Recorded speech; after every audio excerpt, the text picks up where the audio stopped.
Okay, today we're going to talk about what happened. What happened when I come home from the hospital and I turned all those comorbidities around and got rid of the diabetes and started feeling better. But I couldn't get that high blood pressure stabilized. I did everything I could think of. Nothing worked. So I had seen this research for IIN while I was researching stroke and everything else. And so I checked it out. I talked to some advisors and I was really impressed. So I signed up. And it was an 8-month course, and I took it, and I graduated, and I become certified for integrative nutrition coaching. And I could go coach anybody, but that's not why I took it.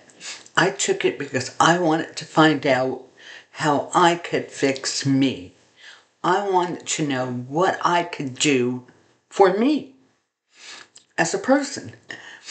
And they touched on all these other medicines. Chinese medicine, Ayurveda medicine, soul medicine, musical medicine, spiritual medicine, sound medicine, light medicine, Western medicine. I mean, every kind of medicine you can think of. Everything that feeds the body and the senses. And I thought, well, a lot of people are going to say, that's a lot of malarkey, but I'm going to check this out. So, through IIN, I discovered the hormone cortisol will keep your blood pressure high because it's on tap, it's uncontrolled. Your body needs to stop making oxygen, and the oxygen needs to suppress once in a while to bring the blood pressure down. My body wasn't. It was high key all the time. Run, run, run, run, run. That creates stress. That kicks in the hormone cortisol, and that brings your blood pressure up. Now I had to learn how to control cortisol. I didn't want to do it with medication, but I did learn to do it with some of the supplements. I got ashwagandha, I got L-theanine, and I learned to use breathing control. I learned a breathing technique through IIN that helped me tremendously. You take a deep breath to the count of 8. You then hold that breath to the count of 4. And very importantly, you exhale to the count of 8 through your diaphragm. You do this in steps of 3. You do this 3 times, and then you wait and you do it again. First time I did it, it worked. It absolutely worked. I was amazed. I could feel it. I could feel my blood pressure low. I could feel my body. It was like my body was deflated. It's like somebody pulled the cork. And I thought, well, this is strange. So every time I heard bad news or something, I did this exercise. And again, it felt like I was being deflated. And my blood pressure was normal. I thought, well, this is the best thing I've ever heard of for high blood pressure. And of course I had high blood pressure. Of course I had a lot of stress. I was a nurse. I was an investigator. I was on the run. Go, go, go, go, go all the time. You didn't eat right. You eat on the go. You grab what you could and you go. I lived that way for a lot of years. And I learned how to live with stress. And I incorporated it. Now I had to learn to let that stress go. By doing that deep breathing, by doing the oxygen deprivation for a few seconds, it lowers the cortisol.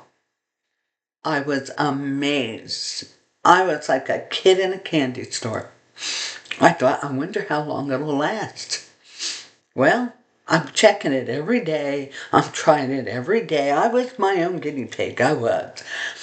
And in 6 months, I still got the same results. I'm like, oh my, I found a new toy. I thought I discovered something. I talked to some of the doctors, the holistic practitioners online and in my state, and they said, oh, absolutely, cortisol, if you get that under control, there'd be no problems with blood pressure. So I'm sitting there going, this is the best thing that ever happened. So now I go to my new provider, and because we moved out of the area, I go to my new provider, and she says to me, how you feeling? And she says, have a seat on the exam table. I get up on the exam table. My feet are dangling, because I'm only 5'3". My feet are dangling. And she takes my blood pressure. And she says, well, that's kind of high.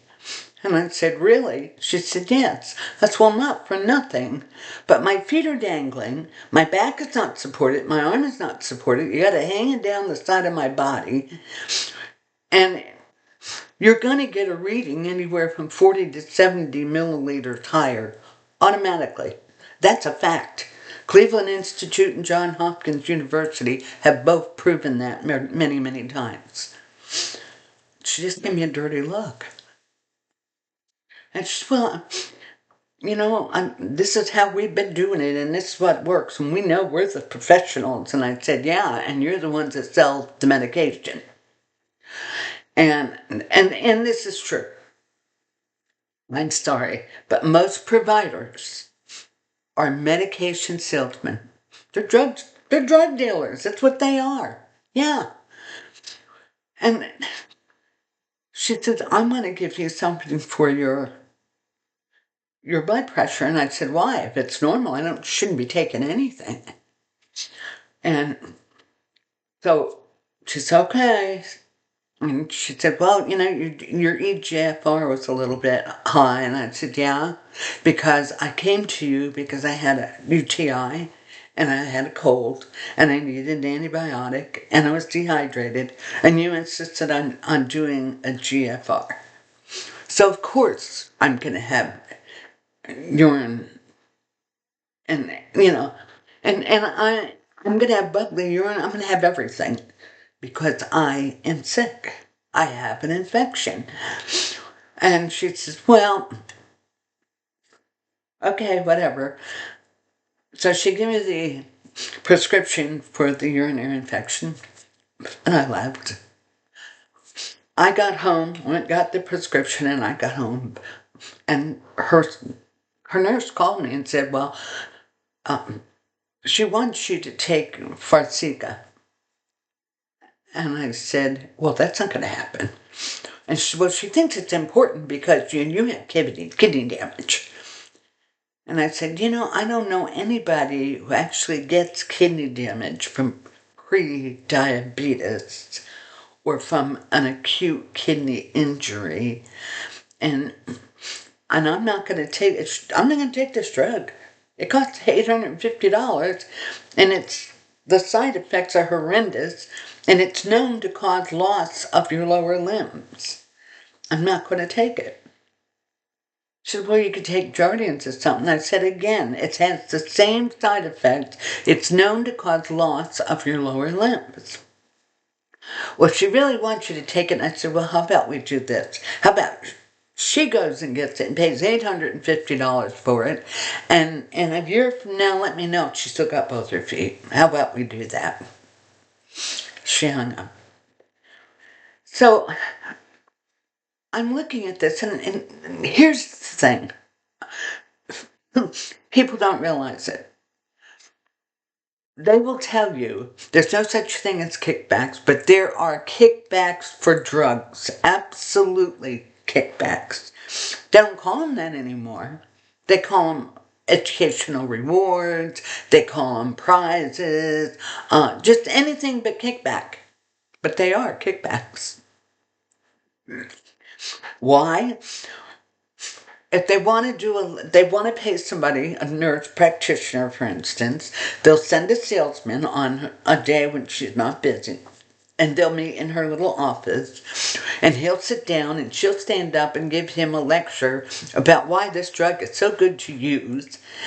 And when she's done, he hands her a check for $1,000. She just did an educational seminar. This is how I'm not lying. This is what they do. These drug companies are doing this. The other thing they do is provide very expensive dinners and cruises and vacations, and I've even heard of them giving cars to people. They have some very, very expensive goodies. Now, if that's not a kickback, I don't know what it is. But they can call it what they want, but I see kickbacks. Now, the other thing is, these drugs are dangerous. When I say dangerous, they're dangerous. They've got more side effects than you can count. And they can harm you. If you don't have high blood pressure, you take these drugs, you will have. The damage they do to your body, some of these drugs cause amputations. Some of these drugs cause high blood pressure. Some of these drugs cause strokes. Some of these drugs cause heart attacks. And you can't stop taking them because they're chemicals that control your body. They control your arteries.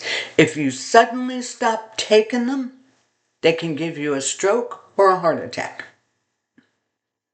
What you have to do, if you don't want to take them anymore, what you have to do is wean off of these drugs. You have to go to your provider and say, I don't want to take anymore, I want to wean off, and you need to give me the directions to do that. Because if you suddenly stop, you're going to end up in that hospital up there. And I'm dead serious when I say that. Now, what can you do about it?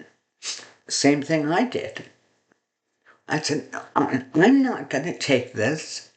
And I really think taking somebody's blood pressure with their feet dangling off an exam table and taking an EGFR when they've been sick with a urinary tract infection and they're dehydrated, I think that's bad protocol. And I think it needs to be turned into a disciplinary board. I really do. Those are bad practices. So I did. I turned it into the disciplinary board. Every single state has a provider's regulatory and disciplinary board. Or they have a professional licensing board, whichever they want to call it. And if you want to complain, you can call your state capital and ask them to please tell you who would regulate the doctors and nurses and everybody in their practices. And they will give you the name, the number, and website. You can go on their website. At the top, it's got them listed, complaints. You click on that. This form drops down, and it's very easy to fill out. But you have to be careful. They don't want garbage. They're not going to read through 5 pages of, well, I went into the office and I didn't feel good that day and blah, blah, blah, blah, blah. They want the facts. Clear, simple, and precise. You're going to put your name, your address, your contact information, the name of the provider, where you went, what date it was, why you went that day, what the provider did that you feel needs to be disciplined. They took my blood pressure with my feet dangling off the exam table. My back and my arm were not supported. I feel that this was inappropriate protocol. And then she said my blood pressure was high and wanted to give me more medication. And I feel that she did this in this manner on purpose in order to push more medication on me. And that's it. That's what I left. Sent it in and left it up to them to discipline her. This is all you have to do. I'm not telling you not to go to your doctor. I'm not telling you not to take your medication. Please do not stop your medication abruptly. But what I'm telling you is, you have a right to know what medication does to you before you ever take it. If a doctor says, I want to give you this, you need to say, would you please write it on a piece of paper so I can go research that, and then I'll let you know if I'll take it or not. That's your right as a patient. It's called self-preservation. You have a right to preserve your own body. Then go online and look. If you don't know how to do that, just simply go to your computer and type in NIH, National Institute of Health. They have every single drug, every single medical procedure, everything with absolute professional opinions and factual outcomes of every one of them. But if you go to a computer and you type in the name of the drug and then next put side effects, it'll all come up and you can read it and you can find out what it will do to you and what your chances are. Then you can make an informed decision about whether you want to take that drug or not. Never, ever, ever make a decision without being informed. Because then you're nothing more than a project. You're an experiment. You need to take control of what goes on in your body. And if you're already on a drug and you want to check it out, go check it out. If it's got some scary side effects and you think you don't want to be taking it, you need to go back to that provider. And I'm telling you seriously, do not do this any other way. Go back to that provider or another provider, a doctor, and tell them you're on this drug you don't want to be, and you want them to tell you and instruct you how to get off of it safely. They're going to try and talk you into taking something else. It's up to you whether you want to or not. But never ever try to discontinue a drug without a doctor's guidance. Because I'm here to tell you, they are chemicals that control your body. And when you stop taking them quick, you're going to have a heart attack or a stroke. You don't want to do that. I precaution everybody about that. Never, ever, ever stop a medication without going to a doctor and having them help you do so. And legally, they have to help you. They can't tell you no. Okay? If you say, I want to take this, I want to get off of this safely, they have to help you do that. It's the law. So, I went through all of this, and I'm here to tell you, these drugs are scary. These drugs they have out today are very scary. I found that by not eating potassium, because I'm certain you don't want to take potassium. I did away with bananas, I did away with spinach, I did away with any of the foods that had potassium, because sartan tends to have potassium. It tends to increase it in your body. I wanted to protect my kidneys. I got rid of the CKD. I never ate any spinach. I never ate any bananas. I never ate anything. Cheese. Those things I did away with because of the phosphorus. I didn't want that in my kidneys. It damages the nephrons. So I took the precautions to protect my body. And I knew that I didn't need these big bad drugs that were going to cause my feet to be cut off, maybe my legs. This is crazy. This is absolute. They don't have any feeling about doing that to people. And that, to me, is scary. There are other ways that we can make ourselves healthy. And we deserve to know how to get healthy. We deserve to know what to do to make ourselves feel better. We don't need to be this sick. And I personally believe we are, because modern medicine has turned this to their advantage over the years. It's not about healing anymore. There's no money in healing. It's about being sick.